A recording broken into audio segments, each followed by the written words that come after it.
Mary was as desperate to be declared the next Queen of England as Charles is, but Elizabeth, she refused to name a successor until she decided whether she would marry, which was a big decision for female monarchs in the 16th century. Queens were expected to marry to settle the succession, but when they married, their husband would expect to become king. Men could become very wealthy and very powerful very quickly through marriage. I mean, just look at Rishi Sunak, for goodness sake.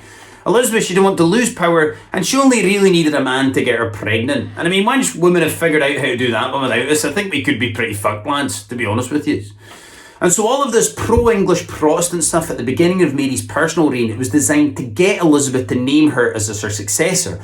Mary and her advisors were making it very clear they would do anything to keep their English counterparts happy, even if it was at the detriment of Scotland.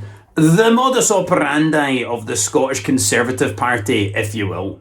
Now, after the death of Francois, Mary was once again the most sought-after bride in Europe. She was young, beautiful and widowed, like the lassie for the Scottish widow adverts.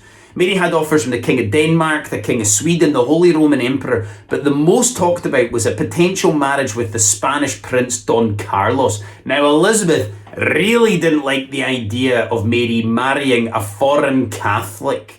To the English royal family in the 16th century, Don Carlos was like the Meghan Markle of their day. And so Elizabeth, she suggested that Mary should marry her favourite, Lord Robert Dudley, with whom she was almost certainly in a relationship with. She even suggested the three of them should live together in a kind of royal menage a trois at the English royal court. I mean, Elizabeth, she really was something. Queen of England, refused to marry, was in a non-monogamous relationship. She even had gender-neutral pronouns, for goodness sake.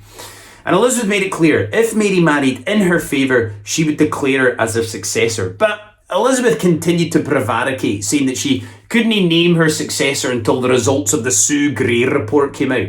And so Mary, she decided to go in a different direction. And she married someone who Elizabeth and all of Scotland would end up hating, Lord Henry Darnley.